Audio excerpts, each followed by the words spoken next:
అందరికీ నమస్తే. ప్రస్తుతం మనం ఇటీవల తెలంగాణ పబ్లిక్ సర్వీస్ కమిషన్ వాళ్ళు విడుదల చేసినటువంటి గ్రూప్ 2 రాష్ట్ర స్థాయి ర్యాంక్ సాధించి ఎంపీఓ పదవి పొందినటువంటి ప్రశాంత్ గారితో ఉన్నాము. వారి యొక్క ప్రిపరేషన్ జర్నీ ఏ విధంగా జరిగింది, మరి ముఖ్యంగా ఈ గ్రూప్ 2లో ఉన్నటువంటి సిలబస్ ఏదైతే ఉందో 4 పేపర్లు, ఇవన్నిటిని కూడా వారు ఏ విధంగా హ్యాండిల్ చేశారు, వారి యొక్క ట్రిక్స్ ఏంది, అదేవిధంగా కొత్తగా ప్రిపేర్ అవుతున్నటువంటి అభ్యర్థులకు వారు ఇచ్చేటువంటి సలహాలు సూచనలు ఏంటి అనే విషయాల గురించి వారి మాటలో తెలుసుకునేటువంటి ప్రయత్నం చేద్దాము. నమస్తే సార్. నమస్తే అండి. సార్, ముందుగా ఒకసారి మీ నేటివ్ ప్లేస్, అదేవిధంగా మీ కుటుంబ నేపథ్యం గురించి ఒకసారి చెప్తారా సార్? ఓకే సార్, నాది యాక్చువల్ గా మంచిర్యాల డిస్ట్రిక్ట్ అండి. మంచిర్యాలలో దండపల్లి మండల్, చింతపల్లి విలేజ్. మా స్కూలింగ్ అంతా అక్కడే కంప్లీట్ అయిపోయింది. మా ఫ్యామిలీ బ్యాక్గ్రౌండ్ వచ్చేసి మా నాన్న అగ్రికల్చర్ చేస్తారు, ఫార్మర్. నాకు ఒక బ్రదర్ అండ్ సిస్టర్ ఉన్నారు. స్కూలింగ్ ఇక్కడే అయిపోయిందండి. మా విలేజ్ లోనే స్కూలింగ్ అయిపోయిన తర్వాత ఇంటర్మీడియట్ రెసిడెన్షియల్ ఇంటర్ కరీంనగర్ లో అయిపోయింది. తర్వాత డిగ్రీ వరంగల్లో, పీజీ హైదరాబాద్ లో అయింది. పీజీ ఎంఎస్సి బయోకెమిస్ట్రీ కంప్లీట్ చేశాను. తర్వాత ఇటు ప్రిపరేషన్ సైడ్ వచ్చాను. సార్, ప్రస్తుతం మీరు పోస్టింగ్ ఎక్కడ సార్, ఎక్కడ చేస్తున్నారు సార్ ప్రజెంట్? ప్రస్తుతం నేను కొమరంభీం మహబూబాబాద్ జిల్లాలో తిర్యాని మండలంలో చేస్తున్నాను. సార్, మీరు ప్రిపరేషన్ సైడ్ అసలు గవర్నమెంట్ జాబ్ కి ప్రిపేర్ అవ్వాలని చెప్పి ఫస్ట్ ఎప్పుడు మీరు అనుకున్నారు సార్? అసలు నేను 2022లో అండి. ఇప్పటి వరకు నాకు అసలు థాటే లేకుండా గవర్నమెంట్ జాబ్ వెళ్ళాలి అన్న లేకుండా. ఎందుకు అంటే నేను బయట ఏమవుతుంది అంటే చాలా మందిని చూస్తాం, ఇప్పటి నుంచి ప్రిపరేషన్ చేస్తున్నారంటే ఒక్కొక్కరు 2 years 3 years 4 years అని చెప్పేవాళ్ళు. వాళ్ళని చేసిన తర్వాత వాళ్ళే అంత కష్టపడుతున్నారు, మనకేమొస్తుంది అన్న కొంచెం అపోహలా ఉంది. నేను అటు సైడ్ వెళ్ళాలనుకోలేదు. తర్వాత నార్మల్ గా నేను ప్రైవేట్ గా చేశానండి. ఒక 1.5 year వ్యాక్సిన్స్ మ్యానుఫ్యాక్చరింగ్ లో క్వాలిటీ కంట్రోల్ లో చేశాను. ప్రైవేట్ ఆర్గనైజేషన్ చూసిన తర్వాత అనిపించింది, ప్రైవేట్ ఆర్గనైజేషన్ లో ఉన్నవి ఎలా ఉంటాయి. నార్మల్ గా విలేజ్ లో బ్యాక్గ్రౌండ్ కాబట్టి విలేజ్ లో కొన్ని దగ్గరుండి చూశాను, గవర్నమెంట్ ఆఫీసర్స్ ఎలా ఉంటారు, ఎలా వ్యవహరిస్తారు. ఇప్పుడు నార్మల్ గా ఇప్పుడు మాది రైస్ వేస్తామండి మేము, వాళ్ళు ప్యాడీ రిక్రూట్ చేస్తున్నప్పుడు కొన్ని పొలిటీషియన్స్ కానీ మిల్లర్స్ అసోసియేషన్ కానీ ఎలా కొంచెం దోపిడీ చేస్తున్నారు అవి అబ్జర్వ్ చేశాను. సో నాకు 2 విధాలుగా ఇటు గవర్నమెంట్ సైడ్ రావాలని ఆ టైంలో అనిపించింది, 2022 ఆ టైంలో అనిపించింది. తర్వాత నుంచి ప్రిపరేషన్ స్టార్ట్ చేసి ఇటు వచ్చాను. సార్, దీంతో పాటుగా మీరు ఇప్పుడు మనకు 2022లో దాదాపుగా 14 రకాల నోటిఫికేషన్లు వచ్చాయి. Group 1, group 2, group 3, group 4, SI, police constable, ఇలాంటి చాలా నోటిఫికేషన్స్ వచ్చాయి. సో ఇది ఒకటే రాశారా సార్, వేరే ఏమైనా రాశారా మీరు? లేదండి, గ్రూప్ 1, 2, 3, 4 అన్ని రాశాను. 4 లో వచ్చింది జూనియర్ అసిస్టెంట్ గా మెడికల్ కాలేజ్ లో, గవర్నమెంట్ మెడికల్ కాలేజ్ మంచిర్యాలలో జూనియర్ అసిస్టెంట్ గా జాయిన్ అయ్యాను. ఫస్ట్ ఆ రిజల్ట్ వచ్చింది. తర్వాత గ్రూప్ 2 లో ఇప్పుడు ఎంపీఓగా జాయిన్ అయ్యాను. నాకు గ్రూప్ 3 కూడా వచ్చిందండి. గ్రూప్ 3 లో ర్యాంక్ 90 వచ్చింది. Super sir. 90 వచ్చింది, కానీ అటు సైడ్ వెళ్ళట్లేదు, ఇక ఇందులోనే ఉన్నాను. గ్రూప్ 1 రాశారా సార్? గ్రూప్ 1 రాశానండి. 400 వచ్చాయి మార్క్స్, 402 అలా వచ్చాయి. అది మిస్ అయింది. నెక్స్ట్ టైం మళ్ళీ ట్రై చేస్తాను. Okay sir, nice sir. Okay, మీరు మళ్ళీ గ్రూప్ 1 కూడా రాయండి. ఓకే సార్, ఒకసారి మనం సబ్జెక్ట్ వారీగా ఒకసారి మాట్లాడుకుంటే సార్, 4 పేపర్స్ ఉంటాయి కదా మొత్తం. సో ఒకసారి మీరు ఒక డేని ఏ విధంగా ప్రిపరేషన్ కోసం మీరు డివైడ్ చేసుకునేవారు సార్? ప్లాన్ ఎలా చేసుకునేవారు? ఇండివిజువల్ బేస్డ్ అని ఉంటదండి. నాకు నార్మల్ గా ఎలా ఉంటుంది అంటే, ఏదైనా సబ్జెక్ట్ ఫస్ట్ నేను పట్టుకుంటే అది కంప్లీట్ అయ్యేంత వరకు అదే చదువుతాను. కొందరు ఎలా చదువుతారంటే మార్నింగ్ ఒక సెషన్ లో ఒక సబ్జెక్ట్ తీసుకుంటారు, ఆఫ్టర్నూన్ సెషన్ ఒక సబ్జెక్ట్ తీసుకుంటారు. ఎందుకంటే వాళ్ళకు బోరింగ్ అనిపించకుండా వాళ్ళకి అలా ఉంటుంది. నాకు ఒకటి ఉంటుంది, నాకు ఒక సబ్జెక్ట్ స్టార్ట్ చేస్తే కంప్లీట్ అదే చదవాలని అనిపించేది. అందుకని నేను ఒకటే సబ్జెక్ట్ పెట్టుకొని అది కంప్లీట్ చేసి దానిపైన మళ్ళీ క్వశ్చన్ అండ్ ఆన్సర్స్ చేసేవాడిని. ఎలా అంటే ఫస్ట్ టైం చదివేటప్పుడు టోటల్ ఒకటే సబ్జెక్ట్ చదివేవాడిని. తర్వాత రివిజన్కి వెళ్ళిన టైంలో ఏమైంది అంటే, మార్నింగ్ సబ్జెక్ట్ చదువుకునేవాడిని, ఆఫ్టర్నూన్ ఫుల్ లెంత్ టెస్ట్ రాసేవాడిని. మళ్ళీ దాని ఎక్స్ప్లెనేషన్స్ అవన్నీ ఆఫ్టర్నూన్ సెషన్ లోనే చూసుకునేవాడిని. సో మీరు పర్ డే ఎన్ని అవర్స్ చదివేవారు సార్ ఎగ్జాక్ట్లీగా? పర్డేగా కన్సిస్టెన్సీ అనేది అయితే ఉంటుందండి. Compulsory starting stage of preparation లో 8 అవర్స్ అలా చదివేవాడినండి. తర్వాత కొంచెం చాలా లెంతీ అయిపోయిందండి. ఎలా అంటే నేను 2022లో స్టార్ట్ చేసి ఆ ఎగ్జామ్ పోస్ట్‌పోన్ అవ్వుకుంటూ వచ్చింది. సో అలా కొంచెం క్వాలిటీ అవర్స్ 5, 6 అవర్స్ చదువుకునేవాడిని తర్వాత.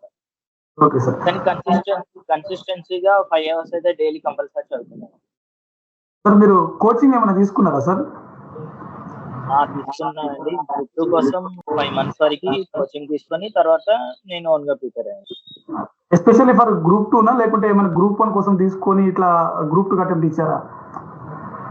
లేదండి. ఫస్ట్ గ్రూప్ 2 తీసుకున్నాను. తర్వాత నార్మల్‌గా సివిల్స్ సైడ్ వెళ్దామని చెప్పేసి సివిల్స్ ఒకటి ఈ టీజీఎస్సీ వాళ్ళు ఒకటి టెస్ట్ కండక్ట్ చేస్తారు every year okay. Civil services కోసం. ఆ ఎంట్రన్స్ రాశాను. ఆ ఎంట్రన్స్ రాసి అందులో సీట్ వచ్చింది. సో అటు సైడ్ వెళ్ళాను మళ్ళీ. అక్కడ ఒక 4 మంత్స్, 5 మంత్స్ అలా ఉన్నానండి. తర్వాత ఈ గ్రూప్ 4 రిజల్ట్ రావడంతో ఇటు రావాల్సొచ్చింది. ఓకే. సార్ జనరల్‌గా మనకు ఇప్పుడు మీ జర్నీ స్టార్ట్ అయింది గదా! సో కొంచెం మీరు 6 మంత్స్ ఒక అరౌండ్ 5 మంత్స్ తీసుకున్నారు. కోచింగ్ తీసుకున్నారు. ఆ తర్వాత మళ్ళీ మీరు ఓన్ ప్రిపరేషన్ చేయడం జరిగింది. సో ప్రిపరేషన్ ఎవరైతే న్యూ ఆస్పిరెంట్స్ ఉంటారో వీరికి కోచింగ్ అవసరమా? వద్దా? అంటే మీరేమంటారు సార్ దానికి? వాళ్ళకి ఇదివరకి కొంచెం సబ్జెక్ట్ ఐడియా ఉండి ప్రిపేర్ అవుతే ఓన్‌గా ప్రిపేర్ అయినా ఓకే అండి. కొన్ని సార్లు ఏమవుతది అంటే ఇప్పుడు మనం స్టార్టింగ్ స్టేజ్ ఆఫ్ ప్రిపరేషన్‌లో ఏం చదవాలో తెలీదు. ఏం వదిలేయాలో తెలీదు.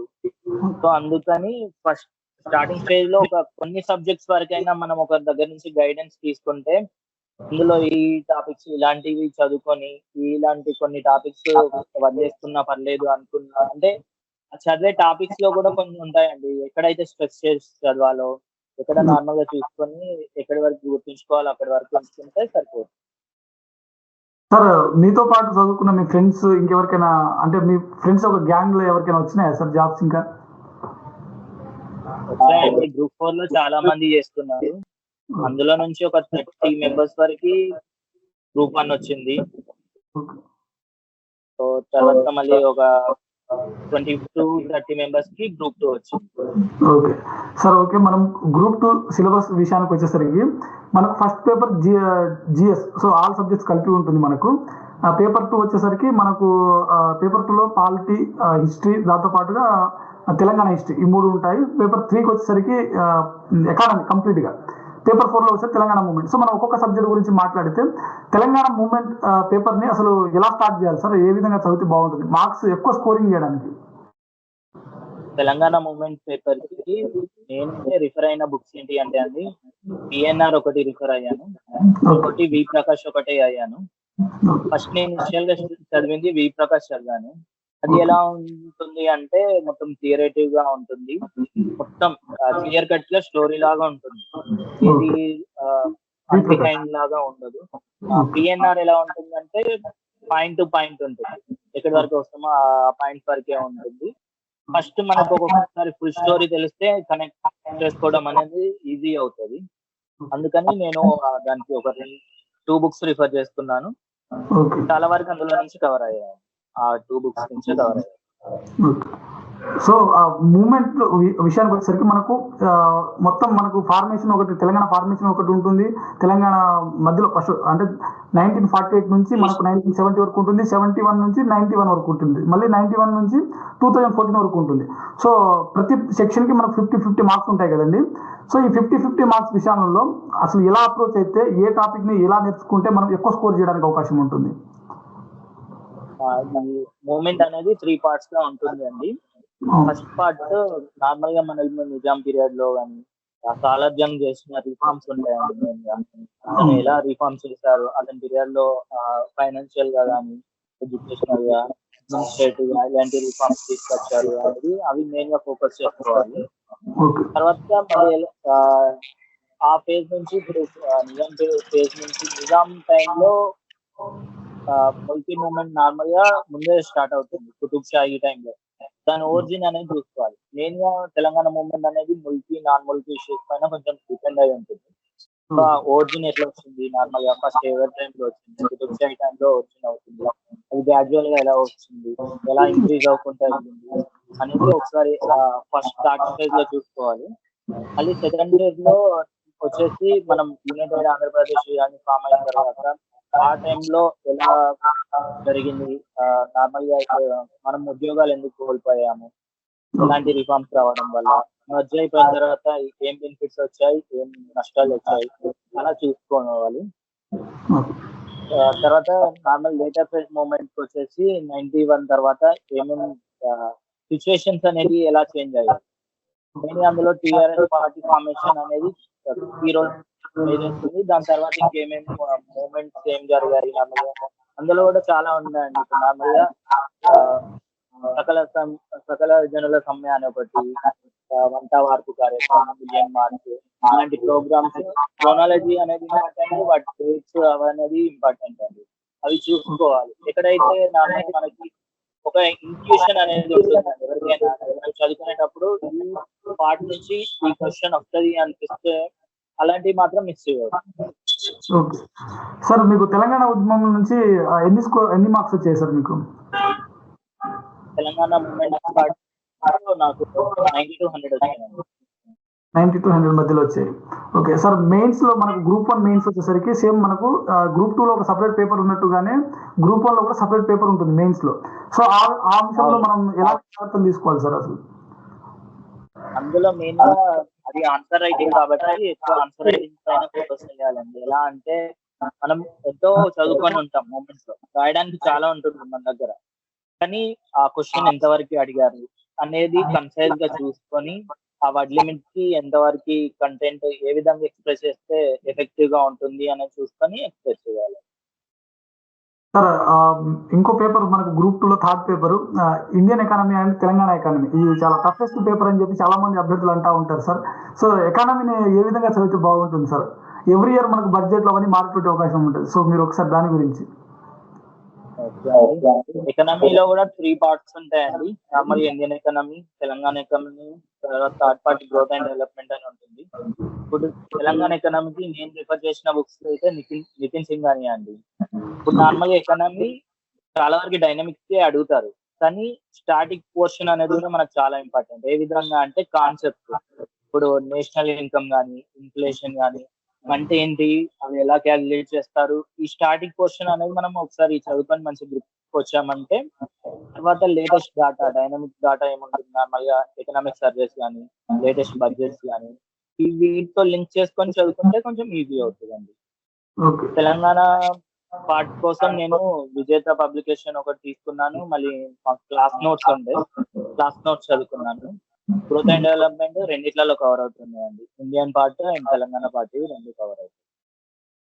సార్ మనకు సెకండ్ పేపర్ వచ్చేసరికి Indian polity, Indian history, Telangana history, culture సంబంధించిన పార్ట్ ఉంటుంది. సో ఈ సబ్జెక్ట్, ఈ పేపర్ ని మనం ఎలా కవర్ చేస్తే బాగుంటుంది సార్? ఇది ఈ పార్ట్ లో కొంచెం ఇంత ముందు మాట్లాడుకున్న 2 సబ్జెక్ట్స్ 2 పేపర్స్ కంటే ఇందులో కొంచెం సిలబస్ ఎక్కువ ఉంటుందండి. దీనికంటే మళ్ళీ పేపర్ 1 లో సిలబస్ ఎక్కువ ఉంటుంది. ఏ విధంగా అంటే పాలిటీ లెంతీ సబ్జెక్టే, హిస్టరీలో మళ్ళీ ఇండియన్ హిస్టరీ ఉంటుంది, తెలంగాణ హిస్టరీ ఉంటుంది, కల్చర్ కూడా ఉంటుంది, అది ఒక లెంతీ సబ్జెక్ట్. మళ్ళీ సోషియాలజీ కూడా ఇందులోనే ఉంటుందండి, సొసైటీ పార్ట్. అలా కొంచెం లెంతీ అవుతుంది. ఏ విధంగా ఇవి చదువుకోవాలంటే నేనైతే పాలిటీ లక్ష్మీకాంత్ రిఫర్ చేసేవాడిని. కంప్లీట్ గా లక్ష్మీకాంత్ ఒక 8 to 10 times రివిజన్ కూడా చేస్తుంటానండి. 8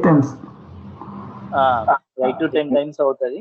దాని తర్వాత మళ్ళీ క్వశ్చన్స్ ప్రాక్టీస్ చేయడం కానీ, ఆ క్వశ్చన్స్ లో మళ్ళీ మనం చేసిన తప్పులేంది, రైట్స్ ఏంది, ఇప్పుడు క్వశ్చన్ కరెక్ట్ అయినా అవి మనం ఆన్సర్ చేసేటప్పుడు ఒక విధంగా ఆలోచించి పెడతాము, కానీ కరెక్ట్ ఎక్స్ప్లెనేషన్ వేరే విధంగా ఉంటుంది. సో అందుకని కరెక్ట్ అయిన క్వశ్చన్స్ కూడా ఏ విధంగా రైట్ అయిందనేది చూసుకుంటే మన వే ఆఫ్ థింకింగ్ కూడా కొంచెం మారుతుంది. తర్వాత హిస్టరీ పార్ట్ కోసం చాలా బుక్స్ ఉన్నాయండి. నార్మల్గా తెలంగాణ హిస్టరీ పార్ట్ తీసుకుంటే పిఎన్ఆర్ లో కవర్ అవుతుంది. ఒకటి నేను తెలంగాణ తెలుగు అకాడమీ చదివాను, పిఎన్ఆర్ చదివాను. కల్చర్ పార్ట్ కి మా ఓన్ క్లాసెస్ ఉండే, ఆ క్లాసెస్ రిఫర్ అయ్యాను. ఇండియన్ హిస్టరీకి నేను నార్మల్ గా ఫస్ట్ 3 బుక్స్ తీసుకున్నాను అండి. అంటే సివిల్స్ పాయింట్ ఆఫ్ వ్యూ లోగా తీసుకున్నాను. ఏన్షియంట్ హిస్టరీకి ఒకటి, మిడివల్ హిస్టరీకి ఒకటి, మళ్ళీ మోడర్న్ హిస్టరీకి శ్రీనయ్య సార్ బుక్ ఒకటి తీసుకున్నాను. అది కొంచెం యూజ్ అయింది. మోడర్న్ హిస్టరీ కొంచెం ఫోకస్ చేయాలి. ఏన్షియంట్ మిడివల్ కంటే మోడర్న్ నుంచి వచ్చే స్కోప్ ఎక్కువ ఉంటుంది. సోషియాలజీకి శ్రావణ్ శ్రీరామ్ బుక్ అని ఒకటి ఉంటుంది, అది రిఫర్ అయ్యాలి. సార్ పేపర్ 1 విషయానికి వచ్చేసరికి మనకు లెంత్ సిలబస్ ఉంటుంది సార్ పేపర్ 1 లో.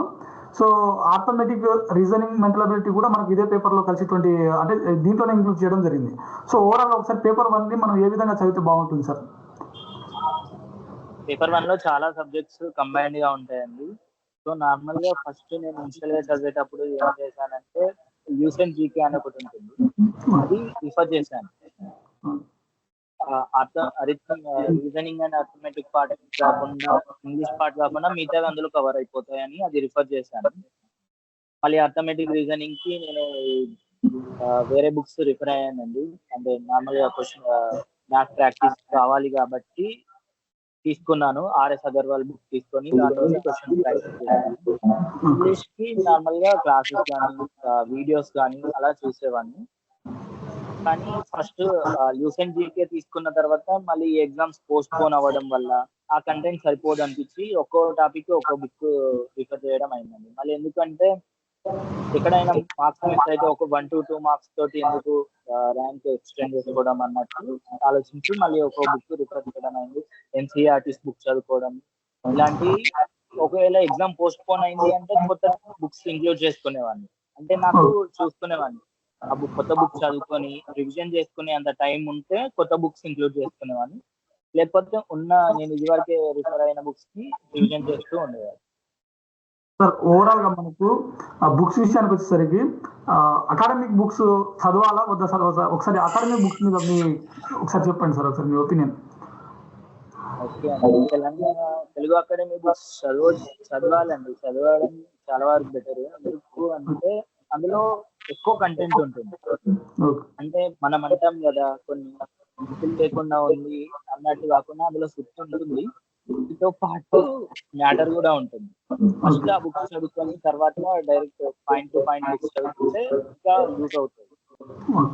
అంటే మనకు మార్కెట్ లో స్టాండర్డ్ బుక్స్ కంటే కొంచెం అకాడమిక్ బుక్స్ లో కొంచెం మ్యాటర్ తక్కువ ఉంటుందని చెప్పి కొంచెం టాక్ వస్తూ ఉంటుంది అప్పుడప్పుడు. సో అందువల్ల మిమ్మల్ని అడుగుతున్నాను సార్ అట్లా.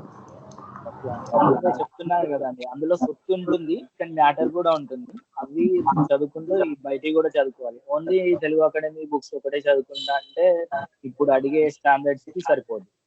ఓకే సార్, నెక్స్ట్ మనకు టెస్ట్ సిరీస్ విషయానికి వచ్చేసరికి సార్, టెస్ట్ సిరీస్ మీరు ఏమైనా రాశారా సార్ ఎగ్జామ్స్ ముందర?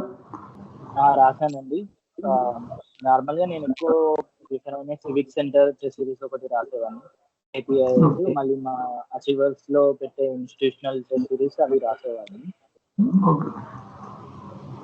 అంటే మల్టిపుల్ టెస్ట్ సిరీస్ రాయడం వల్ల ఏమవుతుందంటే ఇప్పుడు ఎగ్జామినర్ ఏ విధంగా అడిగేది మనకు తెలియదు.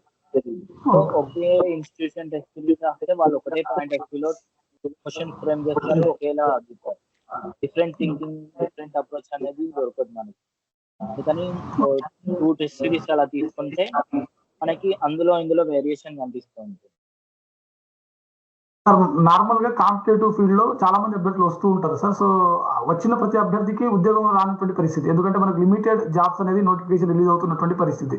సార్ జనరల్ గా ఈ కాంపిటేటివ్ ఫీల్డ్ లో వచ్చేటువంటి స్టూడెంట్స్ ఎవరైతే ఉంటారో సహజంగా కామన్ గా చేయకూడని కొన్ని మిస్టేక్స్ ఏమైనా ఉంటే, ఒకవేళ ఇవి చేయకూడదు అని అంటే మీరేమంటారు సార్ వాటికి? అలాంటి విషయాలు ఏమైనా కాంపిటీషన్ ఫీల్డ్ లో వచ్చిన తర్వాత మెయిన్ గా చేయకూడదు ఫస్ట్ హరీబరీ అయిపోయి ఏ బుక్ పడితే ఆ బుక్ చదవడం.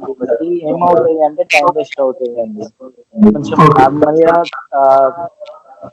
ఎందుకు అంటే ఇప్పుడు బయట చాలా బుక్స్ దొరుకుతున్నాయి మనకి, అందులో ఏ బుక్ తీసుకోవాలో తెలియదు. ఫస్ట్ ఏదో బుక్ తీసేసుకుంటాం, చదువుతాం.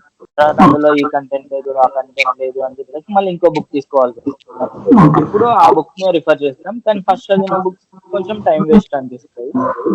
అట్లా కొంచెం లిమిటెడ్ బుక్స్ పెట్టుకోవాలి. లిమిటెడ్ బుక్స్ పెట్టుకొని ఎక్కువ టైమ్స్ రివిజన్ చేసుకోవాలి. కంపల్సరీ టెస్ట్ సిరీస్ తీసుకోవాలి. టెస్ట్ సిరీస్ రాయాలి.